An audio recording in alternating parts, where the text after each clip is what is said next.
요한복음 4장 20절부터 26절까지의 말씀입니다. 말씀을 함께 봉독하시겠습니다. 우리 조상들은 이 산에서 예배하였는데 당신들의 말은 예배할 곳이 예루살렘에 있다 하더이다. 예수께서 가라사대 여자여 내 말을 믿으라. 이 산에서도 말고 예루살렘에서도 말고 너희가 아버지께 예배할 때가 이르리라. 너희는 알지 못하는 것을 예배하고 우리는 아는 것을 예배하노니 이는 구원이 유대인에게서 남이니라.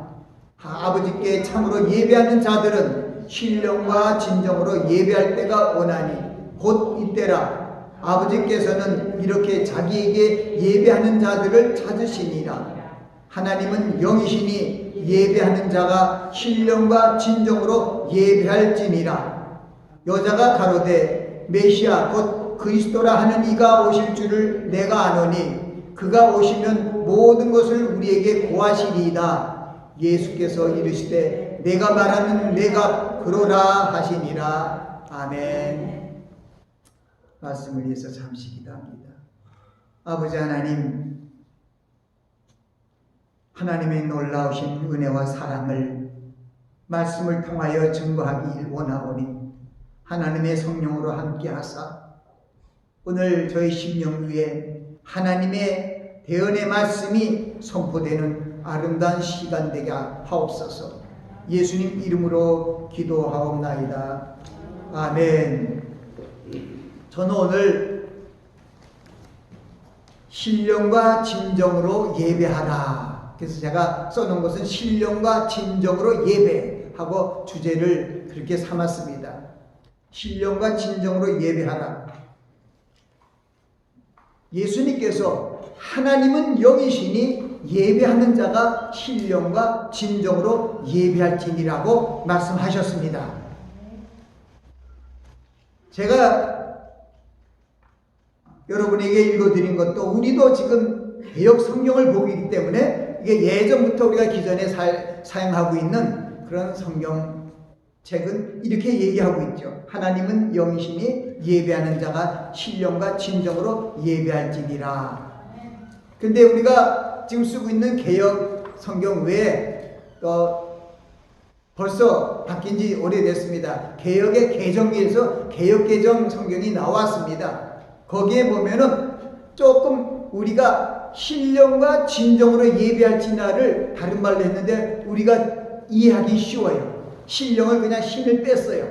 영과 그리고 진리로 경배할지니라. 그러니까 진정은 진리 그리고 신령은 영. 그러니까 쉬워요. 영과 진리로 경배할지니라. 하나님은 영이시니까 우리가 하나님의 자녀로서 영의 자녀로서 영으로 성령 안에서 하나님께 나아가며 또 진리의 말씀 안에서 하나님을 경배하는 것을 말하고 있습니다. 이 말씀은 바로 이 사마리아 땅 거기 수가다 하는 야곱의 우물에서 예수님께서 물을 좀 드시려고 우물가에 왔다가 거기서 사마리아 여자를 만납니다. 근데 사마리아 여자가 하는 말이 우리 조상들이 이 산에서 예배하였는데 당신들의 말은 예배할 곳이 예루살렘에 있다 하더이다 하고 예배할 곳이 어디인지 예수님께 질문한 거예요. 그 대답이 이제 우리 오늘 본문에 쭉 흐르고 있는데 오늘 하나님은 영이시니 예배하는 자가 신령과 진정으로 예배할지라는 그 말씀의 핵심이 되고 결론이 되는 그 말씀입니다. 이 주님께서 교훈하신 이 본문의 말씀을 잘 상고해 보면은 이스라엘 백성들이 예전에 그리심산과 예루살렘을 예배 장소로 하여 모였던 것을 알 수 있습니다. 그런데 때가 오면 이 두 곳이 아니라 신령과 진정으로 예배 드리는 곳이 있을 것을 말씀하여 주셨습니다. 그때에는 하나님께서 우리가 지금 여기서 어느 곳이라고 얘기는 안 했지만은 신령과 진정으로 예배를 드리는 그곳에 하나님께서 그 참 예배를 드리는 자들을 찾으신다고 그리고 그 예배를 받을 수 있을 것이라고 말씀하고 있습니다.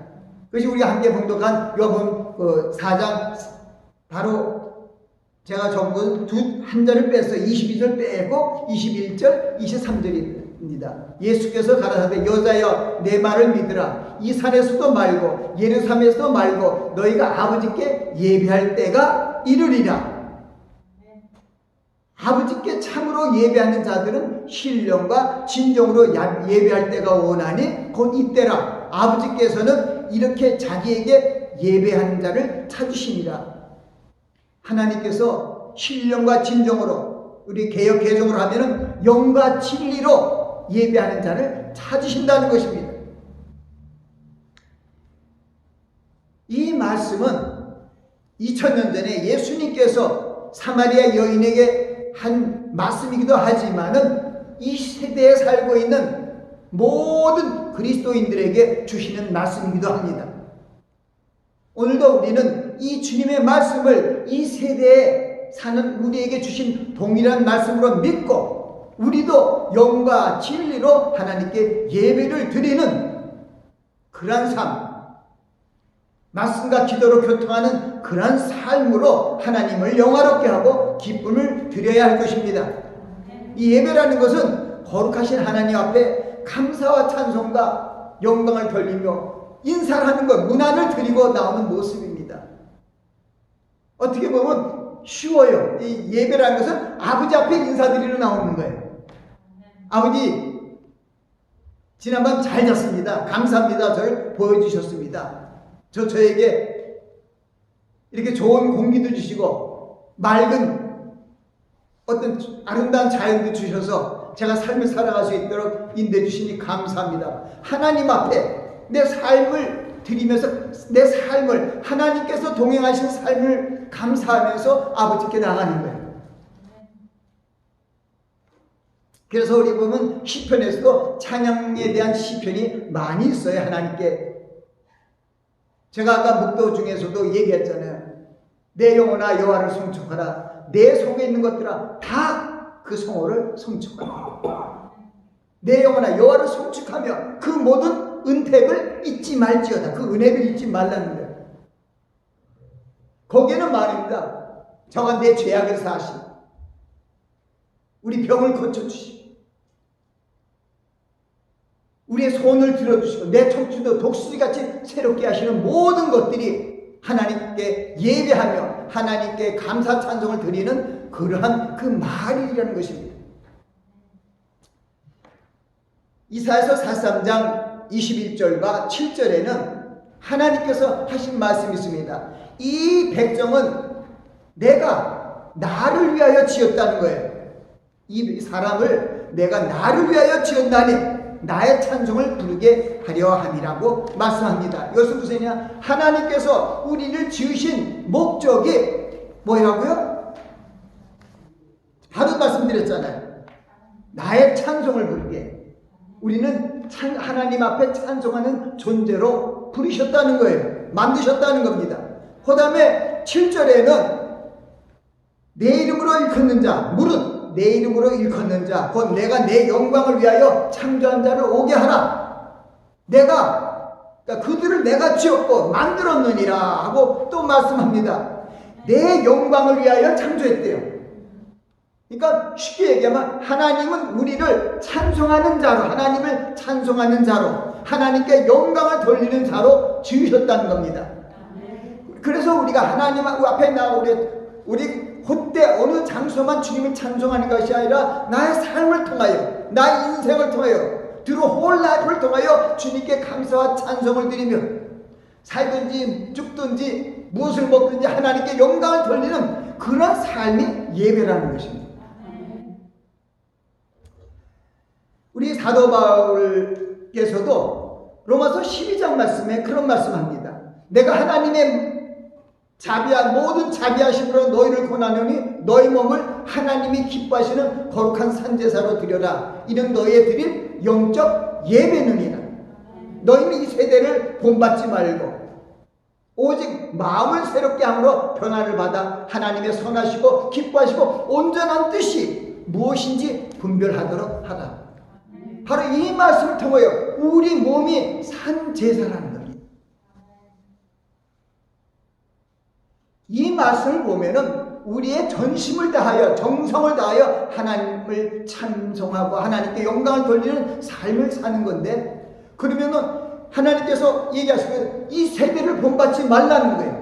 이 세상을 본받지 말고 오직 마음을 새롭게 함으로 하나님의 말씀 안에서 살리는 것은 영이니 육은 무익함이라 내가 너에게 이른 말이 영이라는 하나님의 주님의 말씀을 내 마음에 두고 그 말씀을 쫓아서 살아가는 그런 모습이 되어야 된다는 것입니다. 이 세상의 형식적이고 외식적인 종교적인 행위를 따르지 말고 이 세대를 본받지 말고 오직 마음을 새롭게 함으로 변화를 받아 하나님의 선하시고 기뻐하시고 온전한 뜻이 무엇인지 분별하도록 하라. 그것이 우리가 예배를 드리기 위한 준비 자세예요. 내가 어떻게 하나님 앞에 예배를 드릴까? 가장 쉬운 말은 하나님의 뜻대로 하는 예배예요. 하나님의 뜻을 알고 구원의 후사로서 하나님의 뜻을 순종하는 삶을 얘기합니다. 오늘 젊은 그 전도자가 하는 얘기 잠깐 들었는데, 그분이 은혜를 많이 받았어요. 믿음은 순종이다. 동전의 양면과 똑같다. 믿음이 순종이라는 거예요. 제가 그래서 속으로 참, 하나님 참 이 젊은 사역자가 좋은 걸 깨닫고 저렇게 주장하니까 얼마나 감사한지 모르겠다. 제가 이 순종이라는 것에 너무 마음이 또 감사해서 신명기 28장을 자주 주야로 묵상합니다. 내가 내 하나님 말씀을 삼가 듣고 내가 오늘날 내게 명하는 모든 명령을 지켜 행하면 내 하나님 여호와께서 너를 세계 모든 민족 위에 뛰어나게 하실 것이다. 내가 내 하나님 말씀은 순종하면 이 모든 복이 내게 임하면 내게 미치리니 성읍에서도 복을 받고 들에서도 복을 받을 것이며 내 몸의 소성과 내 토지의 소성과 내 우양의 새끼가 복을 받을 것이며 내 광주리야 떡반죽꾸리시 복을 받으시며 내가 들어가도 복을 받고 나가도 복을 받으리라. 완전히 복의 근원이 되는 비결은 뭐냐? 순종이에요. 그래서 사무엘상 15장 22절에도 순종이 제사보다 낫고 듣는 것이 수양의 기름보다 낫다는 것은 하나님 말씀에서 순종하는 것이 어떤 예배의 형식보다도 제사보다 낫다는 거예요.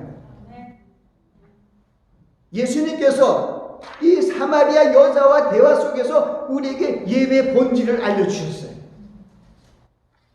장소적인 개념으로 얘기하는 거 이 산에도 말고 예루살렘에도 말고, 이 얘기는 이스라엘 백성들은 하나님께서 아브라함과 언약하면서 하나님의 선민으로 만드셨습니다.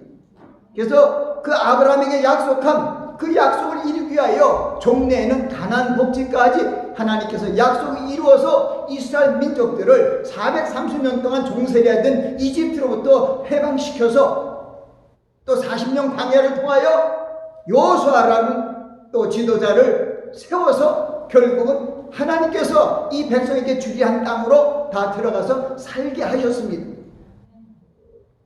그 당시에 하나님께서 참 눈동자처럼 그들과 지켜주셨어요. 매일매일 그들에게 매일 만나를 내려주시고 매일 메추라기를 보여주시고, 거기 모세가 하나님께서 보여주신 하늘의 그 식양을 따라 지으신 그 성소 성막에 보면은 거기에 구름 기둥 가운데 그 불이 불처럼 하나님이 그 가운데 있었음을 온 족속들이 보았다 그래요. 그러니까 하나님이 광야 생활이 힘든 게 아니에요. 광야 생활은 40년 데저트 생활, 광야 생활은 힘든 생활이 아니었더라고요. 왜? 40년 동안 배고파서 굶어 죽은 사람이 없는 거예요. 왜? 하나님께서 하늘문을 여시고 하늘에서 양식을 내려주셨어요.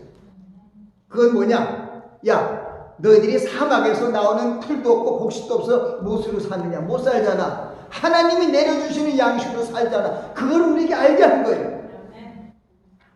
그래서 성경은 40년 광야를 지나게 하신 것은 하나님의 모든 입으로 나오는 것으로 우리가 산다는 것을 이 백성이 알게 하시기 위한 교훈의 시간이 40년이라는 것입니다. 그때 주님께서, 하나님께서 우리와 함께 하실 때, 그때 따로 이 200만 명 내지 300만 명 되는 이스라엘 백성들이 따로 예배하지 않았어요. 그리고 그들이 지키는 게 뭐 있었냐면 안식일날 지켰어요. 엿새 동안은 그냥 일하다가 일할 것도 없죠. 방에서 뭘 하나요? 아무것도 없는데. 안식일날에는 그 자기 있는 거처, 처하는 거처에서 안식하면서 감사하게 하나님의 뜻을 생각하면서 그렇게 지내는 것이 그 시대의 모습이었어요. 그게 예배예요. 광야 생활의 예배. 근데 한 단계 더 올라가서 보면은 창세기 12장에 보면은 하나님께서 아브라함을 부르십니다. 너는 본토 친척 애비 집을 떠나 내가 내게 지시할 땅으로 가라. 내게 너로 큰 민족을 이루고 내게 복을 주어 내 이름을 창대케 하리니 너는 복의 근원이 될지라 하고 하나님께서 그 부르시고 그 명령을 쫓아서 나아간 때 그 땅에 가보니까 그 땅에 가난한 사람이 거하였더라. 그게 베델이. 거기서 여호와를 위하여 단을 쌓았다. 그게 우리의 믿음의 조상 아브라함이 예배는 거기서 그냥 베델 제단을 쌓고 하나님 감사합니다. 예를 드린 거예요. 그러니까 시대마다 예배 모습이 다른 거예요. 광야에는 광야에서 드리는 예배가 있고 또 이 솔로몬 시대에 오면은 거기는 이제 아주 그때 촌락들이 사람들이 사는 주거지가 확실하고 거기 하나님의 성전까지 지었으니까 거기서 이제 삶을 살려니까 솔로몬이 또 하나님께서 주신 그 성전의 식양을 쫓아서 성소를 잘 지었죠. 우리가 얘기한 그래서 하나님께서 그 모세 때는 성막에 임재하여 주셔서 성막으로 강림하셔갖고 이 백성들을 보호해 주시고 눈동자처럼 지켜 보호해 주셨어요. 뱀과 정갈을 다 물려쳐 주시고 저희들이 하나도 옷이 붙은 자들이 없고 상해받은 자들이 없도록 하나님께서 정말 그 사막에 사는 사람들을 아주 눈동자처럼 아주 신경을 쓰면서 잘 지켜주셨어요. 하나님이 함께 하시면은 사망의 음침한 골짜기에 어떤 광야 사막에 가도 하나님이 지켜주시면 300만 명이라는 이 백성들을 40년 동안 무사하게 지켜주셨다는 것을 성경은 기록하고 있는 거예요. 그래서 오늘 우리가 함께 우리 암송하고 봉독한 20편 91편 말씀에 여호와는 나의 피난처하고 지존자로 거처를 삼았으므로 화가 미치지 못하면 재앙이 그 장막에 가까이 오지 못한다는 거예요. 그때 그렇게 됐어요. 재앙이 가까이 못, 그 장막이 뭡니까? 집도 뭐 텐트 같이 지은 것이죠. 장막에 가까이 오지 못했어요. 저 허술한 집인데도 아무도 건드리지 하나님이 함께 하십니다. 그런데 솔로몬이 제가 이제 거기서 쓸 때 열왕기왕 8장 27절 말씀을 쓴 것은 솔로몬이 하나님의 영을 쫓아서 그 명령대로 식양대로 성전을 지었습니다. 성전을 짓고 하나님께 나가서 그 성전 봉헌 예배를 드리죠. 하나님 감사합니다 할 때 그 솔로몬의 기도를 보면은 그래서 그것을 제가 하나 적었어요. 열왕기상 8장 27절에 하나님이 참으로 땅에 거하시니까 하늘과 하늘들의 하늘이라도 주를 용납지 못하겠구나 하면요 내가 건축한 이전이오니까 무슨 얘기냐면 모세를 통하여 지은 성막도 모세가 지었고 또 그 장인들을 통해서 지었어요. 다 성막이나 성전이나 사람의 손으로 지은 거예요. 사람의 손으로 지은 전에 온 만물을 주시고 우주를 지으신 하나님께서 어떻게 거기에 계실 수 있겠는가? 요만한 모래만한 조그만데 이 엄청나게 우주만한 그 하나님이 어디 거기 들어갈 임재할 수가 없다는 뜻이죠. 솔로몬이 그것을 벌써 알았어. 어떻게 하나님 어떻게 땅에 거하시겠냐 이거야. 온 우주 만물이 하늘에 거하시는 하나님, 하늘에 계신 하나님, 거룩하신 하나님, 전능하시고 무소부재하신 그 하나님께서 어찌 이 조그만 땅에 여기 거하겠냐 이거예요. 하늘이 하늘이라도, 하늘이 우리가 알지 못하는 1층천, 2층천, 3층천, 하늘이 하늘이라도, 하늘이 하늘이라도, 하늘이 하늘이라도 하나님의 어디 한 장소에 있는 그것을 용납하지 않을 정도로 정말 광명무대한 광대하신 하나님인데 어디 조그만 인간이 지은 요런 데 있겠냐 이 말이죠. 그냥 방송에서 하는 말이죠. 그것은 무슨 얘기냐면 하나님께서 오늘 우리에게 주신 건 산에서도 말고 예루살렘에서도 말고 하나님을 예배할 때가 온다는 것은 바로 그 시대에 이스라엘 백성들이 멸망당했잖아요. 옛날에 솔로몬 시대에는 바로 솔로몬 그 왕국은 바로 그 아버지 다윗 그리고 다윗 전에 사울왕 이 3대까지 120년 동안은 왕정이 잘 지내갔고 그리고 마지막 3대째 솔로몬 시대에 성전이 생겼어요. 그전에는 성전이 생긴 게 아니라 성막 비슷한 그런 데서 예배를 드려서 다윗도 또 사울도 그랬습니다. 그러나 성전이 짓고 나서 솔로몬이 타락했어요. 그래서 하나님이 떠나버렸어요. 나라가 분열됐어요. 북이스라엘과 북쪽은 이스라엘, 남쪽은 유다. 그래서 BC 930년에 분열이 돼가고 그리고 200년도 못 된 그 해에 북쪽 이스라엘이 멸망당했습니다. 그것이 BC 722년인데 722년에 아수리에 대해서 멸망돼갖고 잡혀갔어요. 나라가 멸망됐어요. 그리고 남유다도 하나님 보시기에는 정말 북이스라엘은 하나도 하나님의 마음에 합한 왕이 하나도 없었다고 성경은 얘기해요. 그러나 남유다는 하나님의 뜻을 쫓아서 순종한 왕들의 모습이 보입니다. 요시아 왕이라든가 아사 왕이라든가 히스기야 왕이라든가 이런 분들은 하나님 앞에 굉장히 예배를 드리는 그런 경외하는 자세를 가졌던 분이에요. 그러나 결국은 이 백성들이 하나님의 말씀을 불순종함으로 말미암아 나라가 멸망됐어요. 하나님은요, 아까 신명기 28장 말씀을 제가 얘기했잖아요. 불순종하면 다 망해요. 순종하면은 반드시 그릇과 떡그릇과 반죽그릇까지 축복을 받는데 불순종하면은 내가 갖고 있는 소유까지도 다 멸망한다 이런 뜻입니다. 반대로 얘기하면. 그러니까 순종이 최고예요. 순종이 예배예요.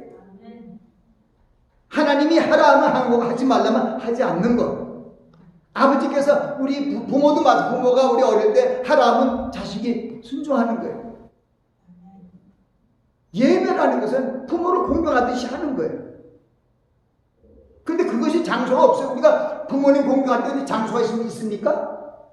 우리 살면서 부모님을 공경하는 것과 마찬가지로 하나님을 예배드리는 것도 그런 뜻이 있다는 것을 분명히 알아야 된다는 것입니다. 잠시 제가 아까 얘기를 하다 보면 아까 왜 이런 얘기를 했냐면은요, 그 여인이 말이 우리 조상이 이 산에서 예배하라 그랬는데 당신들은 예루살렘에 또 예배한다는 것이 이게 우리는 어떻게 예배를 드려야 하냐. 그 아까 제가 여러분에게 얘기한 것이죠. 우리 조상들이 산에서 예배했는데 당신들이 말은 예배할 곳이 예루살렘이 있다 이거이다. 그것은 두 나라가 갈라졌잖아요. 그래서 북이스라엘의 수도가 사마리아예요. 남유다는 그 예루살렘이에요. 그러니까 나라가 갈라지니까 이쪽에서 예배를 드려야 되잖아요. 북이스라엘이. 북이스라엘 예배 드리는 것이 그리심산이에요. 거기 예배를 드리고 남쪽은 있는 그대로 솔로몬이 지은 그 성전이 그 멸망하니까 그 솔로몬이 지은 성전이 다 파멸이 됐잖아. 다 파멸이 됐으니까 성전이 날라가 없어진 것도 그것도 우리 하나님께서 우리에게 주시는 거예요. 하나님의 성전이 다 없어져 벌써 멸망됐어. 아수리에서 그리고 바벨론에 의해서 다 멸망된 거예요. 잠시 거기서 간단히 얘기를 드리면은 보세요.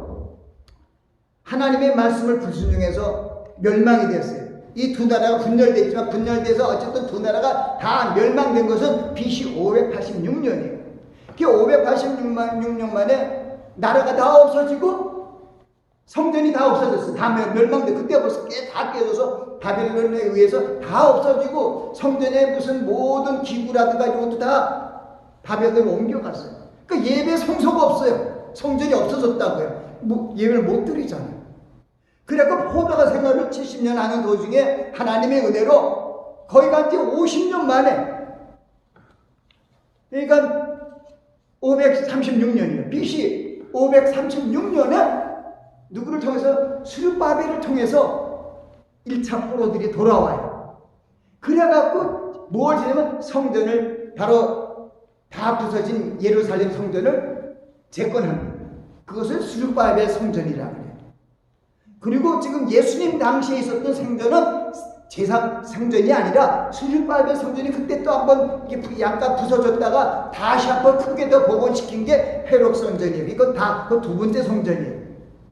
이제 제3성전은 주님이 적그리스도가 나타난 그때 이제 제3성전이 세워질 것을 성경은 얘기하고 있지만은 어쨌든 보면은 바로 그 당시에 사마리아인은 어떻게 됐냐면은 바로 아수리아 사람들에 의해서 북이스라엘이 멸망되는 가운데 그 수도인 사마리아에 있는 사람들을 절반이 넘도록 다 백성들을 다 잡아갔다. 그리고 빈 땅에다가 누구냐? 이방 사람들 다 집어넣었어요. 간다는 사람들은. 그러니까 사마리아의 원래는 거기에 이 유대인들의 혈통이 그대로 유대 민족인데 절반이 다 없어지고 그 절반 자리에는 다른 이방들이 다 와서 사는 바람에 다 혼혈이 된 거예요. 그러니까 그거는 북쪽에서 먼저 멸망됐죠. 북에서 남쪽 유대 사람들이 거기를 우습게 보는 거예요. 예루살렘.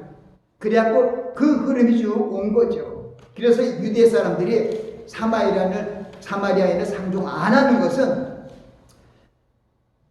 3차 그러니까 2차에는 에스라 학살을 통해서 와요. 2차 포로가. 그리고 마지막에는 느헤미야를 통해서 BC 444년에 마지막 포로들이 다 옵니다. 느헤미가 와서 이 성벽을 재건하자. 너무 동안 70년 동안 이 외세에서 성전을 못 지키기 때문에 성벽을 한번 재건하자, 증축하자 이러고 하는데 사마리아인들도 우리도 그 예루살렘 성벽을 짓는데 참가하겠다. 그랬더니 안 돼. 해갖고 그때부터 담을 더 쌓아버려서, 그래서 유대인들이 바로 거기 예루살렘에서 갈릴리 가면은 그 사마리아 지방으로 가면 직통인데 그로 가지 못하고 요단강을 건너가서 삥 돌아다녔어요. 그런 그때의 모습이 예수님께서 얘기한 겁니다. 그 사람들이 갈라져서 예배를 드렸죠. 근데 가장 중요한 것은 예루살렘도 말고 그리심산도 말고 그 성전이 없어졌잖아요. 그러니까 사람이 지은 성전이 완전할 수가 없어요. 하나님을 섬기는 온전한 성전이 될 수 없다는 것을 우리에게 분명히 알려주셨습니다. 그렇기 때문에 사람이 지은 성막이나 성전이나 교회가 하나님의 처소가 될 수 없음을 성경을 통해서 분명히 우리에게 알려주셨어요. 그리고 주님께서도 얘기하셨어요. 그 예루살렘 헤롯 성전을 보면서 강대 구절이라고 했어요. 이 성전은 하나님의 만민이 기도하는 집이고는 너희들이 강대 구절을 만들었다는 거예요. 이 말씀들은 지금 교회들을 위해서도 하나님의 경고의 말씀을 주는 거예요. 먹음직하고 보암직하고 죄롭게 할 만한 이 세상적인 그런 욕심을 쫓아서 교회를 운영하면은 하나님께서 그 전에 계시지 않는다는 거예요.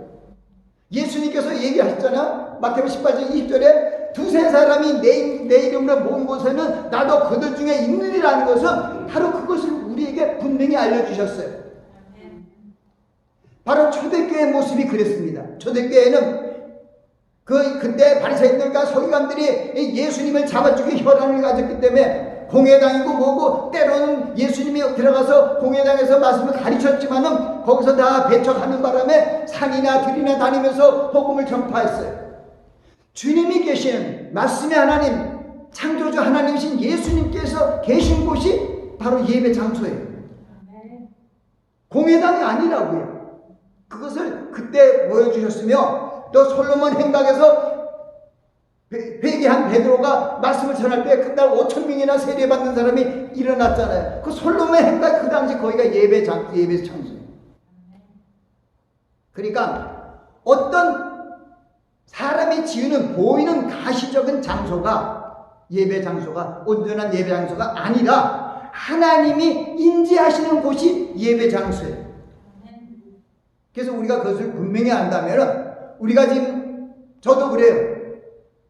제가 그 뒤에도 그런 말씀만 이 산에서도 말고 예루살렘에서도 말고 너희가 아버지께 예배 드릴 때가 오는데 지금 우리가 코로나19로 인해서 참 어려움을 당하고 예배를 잘 드리지 못하는 이때 이 모습 속에 하나님의 이 말씀들이 지금 우리에게 들려오고 있어요. 이제 우리 성도들은 초대교회 성도처럼 예수 그리스도 안에서 택한 제자들이 세운 그 교회들이 다 건물이 있는 교회가 아니라 때로는 이력이 옮기고 때로는 저희가 거기 보면은 사도행전 5장 42절에 보면 제가 성전에 있든지 집에 있든지 가르치기와 떡을 먹이는 것과 가르치기를 예수를 그리스도가 가르치기를 쉬지 아니하더라 이렇게 얘기를 하고 있어요. 그래서 우리는 점점 어지러운 이 마지막 때에 우리 사도행전 5장 42절 말씀처럼 저희가 날마다 성전에 있든지 집에 있든지 I don't care 어디에 있든지 예수는 그리스도라 가르치기와 전도하기를 쉬지 아니하더라. 그게 초대교회의 역사였어요. 하나님께서는 초대교회 그 사역을 굉장히 기뻐하시고 성도들을 많이 또 사명자들을 세워서 지금 온 세계 땅끝까지 그리스도의 복음이 전파되게 했습니다. 온 유다 사마리아 땅끝까지 내 증인이 되게 하시는 그 사역을 한 가장 중심체가 교회인 것이죠. 이제 우리는 하나님의 뜻을 순종해서 우리가 또 가장 중요한 핵심적인 것은 알 것은 고린도전서 3장 16절에 바울 사도께서 말씀하신 거예요. 너희가 내 몸이 하나님의 성전이다. 너희 몸이 하나님의 성전인 것이 알지 못하냐? 그러니까 여러분의 몸이 성전이에요. 예루살렘보다 그리스도산보다 더 확실한 것이 여러분의 몸이에요. 그래서 그것을 증명하는 건 뭐냐면 여러분 안에 누가 계시냐면 하나님이 계세요. 하나님이 계신 곳이 성전이에요. 하나님이 떠나면 성전이 아니에요. 하나님의 말씀을 불순종하고 사람 교회가 크고 사람이 많이 모이고 성가대가 아름다운 소리를 찬양을 해도 그들이 하나님의 뜻을 불순종하고 하나님이 보시기에 합당하지 않으면 그 안에 하나님이 없어요. 이때까지 성경을 통하여 하나님께서 말씀하셨어요. 성전을 떠나가셔요. 그리고 우리 신약시대도 그런 말씀하죠. 성령을 해방하지 말라. 그 죄가 대단한 거예요. 성령이 우리 안에 계신 것을 믿으시기 바랍니다. 너희 몸이 하나님의 성전인 것과 하나님의 성령이 너희 안에 거하는 것을 알지 못하느냐. 여러분들이 한 분 한 분이 성전이에요. 그러니까 여러분 두세 사람이 모여서 기도하면 그것이 하나님이 기뻐하시는 예배 장소, 그 사람들을 찾으시는 거예요.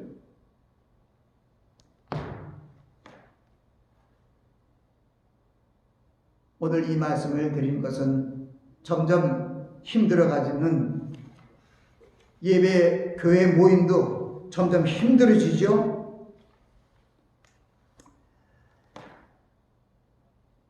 그러나 우리가